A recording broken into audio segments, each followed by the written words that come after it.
नमस्कार नन्हे दोस्तों, कैसे हो सारे लोग? आज रविवार है तो रविवार आज एक रूपकथा की कहानी लेकर मैं हाजिर हो गई हूँ। आज की कहानी मैं पढ़ने जा रही हूँ राज्य रूपकथा शौरेंद्र मोहन मुखोपाध्याय के लिखे हुए इस किताब से।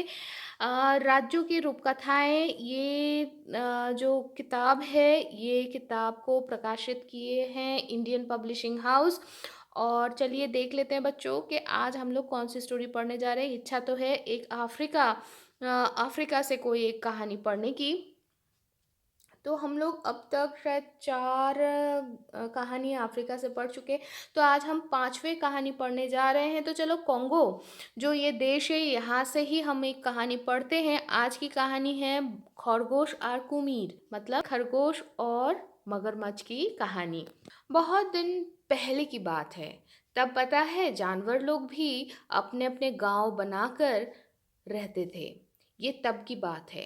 एक मगरमच्छ, उसको ना बागों की बहुत शौक थी। मतलब उसको बगीचा बनाना बहुत अच्छा लगता था। तो वो नदी के किनारे एक बहुत बड़ा सा बाग बनाया था अपने हिसाब से। वहाँ पर खूब सारे फल और फूलों के पेड़ लगाया था। और जब भी अच्छा लगता तो वो पानी से निकलकर उस नदी के किनारे अपने जो बनाया हुआ बाग में अच्छे से सोया रहता चुपचाप। और अच्छे से देखभाल भी करता अपने फूलों के और फलों के पेड़ों को। ऐसे ही उसके बगीचे में ना केले के झाड़ भी था। तो एक दिन वो वैसे ही केले के झाड़ के नीचे सोकर धूप सेक रहा था। तो इसी वक्त एक खरगोश आके वहां पर पहुंचा। और मगरमच्छ को देखकर खरगोश बोले, अरे चाचा, क्या कर रहे हो? तुम ही खुश खुश खुश रहते हो, पता है तुम ही सिर्फ सुखी हो। तुम्हारा कोई चिंता नहीं है, कोई कुछ करने का नहीं है, सिर्फ नहाओ खाओ और सो जाओ। तो मगरमच्छ जोर से उसको डांट दिया और बोले, हैं मस्ती चढ़ी है जा मुझे सोने दे। ये बोलकर मगरमच्छ तो अपना आँख मूंद लिए। और फिर उसको इतना नींद आ गया था कि वो जहाँ तक आँख बंद किए तो वहां तक कि वो सोने लग गया। और थोड़ी देर में उसका नाक भी बजने लग गया। तो तब खरगोश इधर उधर देखने लगा। तो उसने नोटिस की कि भाई केले के जो झाड़ है वहाँ जहाँ पर वो मगरमच्छ सो के मतलब सो रहा था, वहाँ पर झाड़ी के एक पेड़ में ना एक बहुत बड़ा सा केले का झाड़ बना है, मतलब बहुत बड़ा कांदी जिसको बांग्ला में कहते हैं। तो जो मतलब केले के उस झाड़ के भार में पूरा का पूरा नीचे आ चुका है। और कैसे नीचे आया, जैसे लग रहा है कि वो मगरमच्छ जो है ना वो उसको सूंघ रहा है। तो भाई और वो सारे केले पक गए हैं और लग रहा था कि जैसे सोने के बने हुए केले हैं। देखो बच्चों, ये केले का झाड़ है जिसमें यहाँ पर खरगोश है खड़ा और इधर हमारे मगरमच्छ है। अभी तो खैर वो सो नहीं रहा है, अभी शायद दोनों बातें कर रहे थे। तो फिर क्या हुआ, चलो कहानी में वापस जाते हैं। हाँ, तो ये देख के वो पूरे पके हुए केले देख के हमारे खरगोश को तो बहुत लोभ आ गया। वो सोचने लगे, अरे क्या अच्छा, क्या स्वादिष्ट केले हैं, अगर मैं खा पाता तो ये सोचकर वो कैसे ना कैसे एक पत्ते को, केले के पत्ते को खींच कर उस पूरे झाड़ को नीचे उतारने की कोशिश करने लग गए। इसके बीच ही उस झाड़ में से एक पत्ता मगरमच्छ के ऊपर कैसे ना कैसे लग गया है। और उससे मगरमच्छ की नींद भी टूट गई। और फिर मगरमच्छ बोले, क्या कर रहा है यहाँ पर? अभी भी यहाँ पर खड़ा है, केला चोरी करने के लिए खड़ा है क्या? तो खरगोश बोले, अरे नहीं, कैसे चोरी काका, केला पके हैं, मैं वो देख रहा था। अब तुम तो खाओगे नहीं, तो तुम एक दो दे दो ना, ज्यादा नहीं। तो मगरमच्छ बोले, हैं जा यहाँ से भाग, मैंने लगाया है, मुझे देखने से ही अच्छा लगता है, कितने अच्छे से फल फूला है पूरा मेरा बगीचा। मैं ना खा पाऊँ लेकिन मुझे अच्छा तो लगता है इसमें से, तो मैं तुझे क्यों दूँ? जा यहाँ से, भाग यहाँ से। अगर नहीं गया ना तो ऐसा काटूंगा ना, तब तू अपना ही नाम भूल जाएगा, देख मेरे कितने बड़े बड़े दांत है। बोलकर वो मगरमच्छ विशाल सा अपना मुंह खोलकर अपने मुंह में रखा हुआ सारे वो झकमकाए एकदम शार्प जो दांत वो सारे दिखाने लग गया। और ये देखकर खरगोश सोच लिए भाई मामला यहाँ पर थोड़ा सा गड़बड़ होने वाला है, भागो यहाँ से। लेकिन वो गया, चला तो गया, लेकिन मन ही मन बहुत ही ज्यादा वो गुस्से में भी रह गया कि भाई मुझे ऐसे हड़का दिया मगरमच्छ ने। तो वो गुस्से में आकर घर वापस गया और घर वापस जाके अपनी बीवी को कहने लगा, पता है क्या हुआ है, आज ऐसा ऐसा हुआ है, उसको मैंने केला मांगा, वो देना तो दूर मुझे अपमान करके भगा दिए हैं। मांगा तो सिर्फ 2 ही केला था, और उसमें भी वो उसने मुझे जो हड़काया, मुझे वो डराया अपने दांत दिखाकर। तो उसकी बीवी बोली, अरे तुम उस बगीचे में मत जाओ भाई, वो बुरा प्राणी है और कब क्या कर दे। तो खरगोश भी गुस्से में आके तैश में आके बोले, हैं मेरा जान इतना सस्ता नहीं है कि उस मगरमच्छ के दांत में मैं खोकर आ जाऊं, समझे। सिर्फ मुझे केला तो नहीं दिया है, मुझे अपमान भी किया है, कहा है कि अभी हट यहाँ से भाग जा। और क्या बोलूं अभी, ऐसे अपमान कोई मुझे किया है और मैं मुंह बंद रख के सह लूं, ऐसा हो ही नहीं सकता। तो खरगोश की बीवी कहने लगी, अरे तो बाकी लोगों से भी एक बार पूछ लो क्या करना है, वो तो अच्छा जानवर है नहीं। तो खरगोश बोले, नहीं किसी से कुछ नहीं बोलना है, मैं अपने ही बुद्धि के दम से उसको एकदम उसका मतलब वो कितने पानी में है उसको मैं दिखा के आ जाऊंगी, उसको मैं दिखा के आ जाऊंगा। तो ऐसे ही सोच के अपने हिसाब से कुछ करने के लिए बुद्धि भांज के मतलब बुद्धि भेज के वो अपने बीवी और बच्चों को बोले, सुनो सुनो, कल सुबह मेरे साथ उस मगरमच्छ की जो बगीचा है ना वहां पर तुम लोग आना, तमाशा दिखाऊंगा मैं। तो सुबह हुआ, सारे लोग जाने के लिए तैयार हो गए। तो खरगोश बोले, सुनो, जहाँ जितना तुम्हें सूखी पत्ते, घास, लकड़ी के टुकड़े जो भी मिले वो सारे लेके चलना, और साथ में आग जलाने के लिए जो पत्थर होते हैं ना, जिसको हम चकमकी बोलते हैं, तो चकमकी जो पत्थर है उसको भी लेके जाना। तो भाई ठीक है, तो सारे लोग लेके चले। जब वहां पर बैठे मतलब पहुंच गए, तो खरगोश ने क्या किया, मगरमच्छ है उसके चारों तरफ वो सूखे पत्तों से ना एक पूरा रेखा खींच दिए, चारों तरफ उसको पूरा घेर के एक रेखा बना दिए।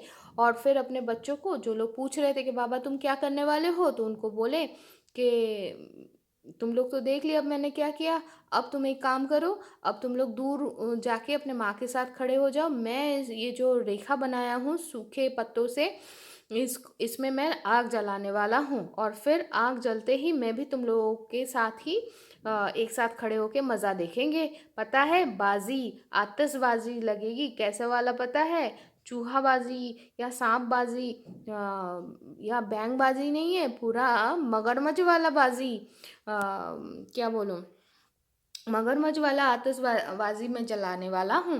तो ये बोलकर खरगोश ने आग लगा दी। देखो ये आग लग गया है, खरगोश दौड़ के भाग रहा है, और ये हमारा जो मगरमच्छ है ये शायद कैसे न कैसे पानी में जा रहा है। तो क्या हुआ है देखो, चलो जानते हैं। आग लगा दी, और लगाने के बाद वो लोग भी जल्दी जल्दी चले आए, उन लोगों के साथ ही खरगोश खो लिए। अब पहले तो गर्मी लगी, धीरे धीरे ताप बढ़ने लगा, तो मगरमच्छ की नींद टूट गया। और मगरमच्छ को समझ में आ गया, भाई ये तो आग लगा है, अब वो क्या करे। उसके पूंछ में लगा तो वो पूंछ को अपने पास सिमट लिया। लेकिन थोड़ी देर में उसको ये समझ में आ गया कि अगर वो उस घेरे में रह गया, आग के घेरे में, तो भाई वो पूरा जिंदा जल जाएगा। तो उसको कैसे ना कैसे पानी में जाना है। तो उसने देखा अगर पानी में जाना है तो उसको छलांग लगाना है, और इसमें उसका शरीर का कुछ हिस्सा तो जलेगा। तो भाई पूरा जलने से तो बेहतर है थोड़ा सा जले और बच जाए। तो ये सोचकर मगरमच्छ ने एक छलांग लगाया, और छलांग लगाते ही वो पानी में जाके गिरा। लेकिन इस बीच क्या हुआ, उस मगरमच्छ की जो पीठ की जो चमड़ा है ना वो बहुत सख्त है, तो उसमें तो कुछ फफोले नहीं आए। लेकिन मगरमच्छ के निचले हिस्सा मतलब पेट का जो हिस्सा है ना वो बहुत नरम होता है, तो वहाँ वो जल के फफोले पड़ गए। तो फिर जहाँ तक पानी में गए, अब हमारे जो मगरमच्छ जी है वो तो पूरा क्या ही बोले, वो दर्द से थोड़ा इधर उधर फुदकने लगे और फिर उसमें इसी बीच उसके वो जो फफोले थे ना वो फट भी गए थे, तो वो बेचारे तो बहुत दर्द में थे। अब ये देखकर खरगोश के जो बच्चे थे ना वो हंस पड़े। तो मगरमच्छ तो पहले ही दर्द में था, तो वो फिर कहने लगा, अच्छा फिर आना नदी के किनारे, तुम लोग छोटे छोटे जानवर हो, ये सोच के कभी भी मैं तुम लोगों को खाने के लिए देखा भी नहीं, लेकिन और फिर मैं कोई दया नहीं दिखाने वाला हूँ। जब भी दिखोगे ना तो तब भी मैं निगल लूंगा। तो ये सुनकर खरगोश की बीवी अपने बच्चों को लेके दौड़ा और दौड़ के अपने घर पे पहुंच गया। लेकिन खरगोश वहां पर तब भी खड़ा था और उसको व्यंग कसते हुए बोलने लगा, अरे देख के जा सारे लोग, देख के जा, आज मगरमच्छ चाचा एकदम उल्टा सो रहे हैं। और कैसे सो रहे पता है? वो तो वैसे पेट के बल सोते हैं, आज वो पीठ के बल सो के रहे हैं। अब ऐसे जब ताना मारे हैं तो भाई जो मगरमच्छ है वो दर्द से इकराते हुए, उनको बहुत तकलीफ हो रहा था, वो गुस्से में देखा और कहने लगा, मजा आ रहा है ना तुझे, मुझे समझ में आ रहा है, लेकिन आज तो तू बच गया, लेकिन इसके बाद तू, तेरे बच्चे कोई भी अगर नदी के किनारे दिखा मुझे तो मैं ना जिंदा खा जाऊंगा, निगल लूंगा, सिंपल सा। तो और देखने और फिर तब मैं देखूंगा कि क्या करता है। लेकिन उस बार खरगोश ने क्या किया, वो केले का जो झाड़ है वो काट के वो लेके चला गया, क्योंकि उसे पता तो था अभी तो वो मगरमच्छ कुछ करेगा नहीं। तो इसके बाद से ना मगरमच्छ पानी से ज़्यादा निकलता था, ना बगीचा बनाता था, ना खरगोश फिर से कभी नदी के किनारे आता था। तो ये तो रहा आज की कहानी बच्चों, लेकिन आज की कहानी से हम क्या सीखते हैं? हम एक चीज़ ऑब्जर्व करते हैं कि ये जो अफ्रीका की जो कहानियाँ हैं ये 100-200 साल नहीं, 1000-2000 साल पुराने ऐसे कहानियां हैं जहाँ पर हमारे जो पूर्वज हैं, पूर्वज बोले तो जो पहले इंसान थे अफ्रीका से ही, तो हम सारे लोग कोई कोई कहते हैं कि वहाँ से ही सारे लोग माइग्रेट हुए हैं। तो वो लोग ऑब्जर्व करते थे नेचर को, उन्होंने देखा कि खरगोश नदी के किनारे जाते नहीं हैं और जो मगरमच्छ है वो किनारे से ज़्यादा अंदर आते नहीं हैं। तो इन सारे टाइप्स ऑफ बिहेवियर, ऐसे क्यों वो लोग बिहेव करते हैं, इनको दो वो लोग बहुत अच्छे से ऑब्जर्व किए थे, लेकिन तब तो साइंस इतने आगे नहीं बढ़ा था, तो इसीलिए उसके पीछे कोई कारण को ढूंढने के लिए वो लोग ऐसे छोटे छोटे सुंदर सुंदर से कहानियाँ बनाए हैं। तो बच्चों हम कह सकते हैं कि they are the preliminary steps for the science, scientific क्या कह सकते हैं, those are the preliminary steps for the scientific revolution. तो हाँ, ये इतना साइंटिफिक व्याख्या नहीं है, लेकिन हम इससे ये सीख सकते हैं कि हमें नेचर को देखते रहना चाहिए और जो भी हमारे पास फिनोमेना आए, जो भी हम समझ पाए कि हाँ ये एक पैटर्न है, उसको समझने के लिए आज हमारे पास साइंस बहुत आगे निकल चुका है। तो साइंटिफिक तथ्य को हम साथ में लेके उस चीज़ को अगर व्याख्या करेंगे तो हमारे लिए जानना, समझना और बिहेव करना नेचर के साथ आसान होगा, है ना? तो बस आज की कहानी यहाँ तक ही। थोड़ी देर में फोक टेल्स ऑफ बंगाल लेके भी आ रहे हैं, पिछले हफ्ते नहीं सुना पाए थे जो कहानी, वही कहानी हम आज लेके आएंगे। तो तब तक के लिए अच्छे से रहना, खुश रहना, मस्ती में रहना और फुदकते रहना, ठीक है ना? चलो टाटा।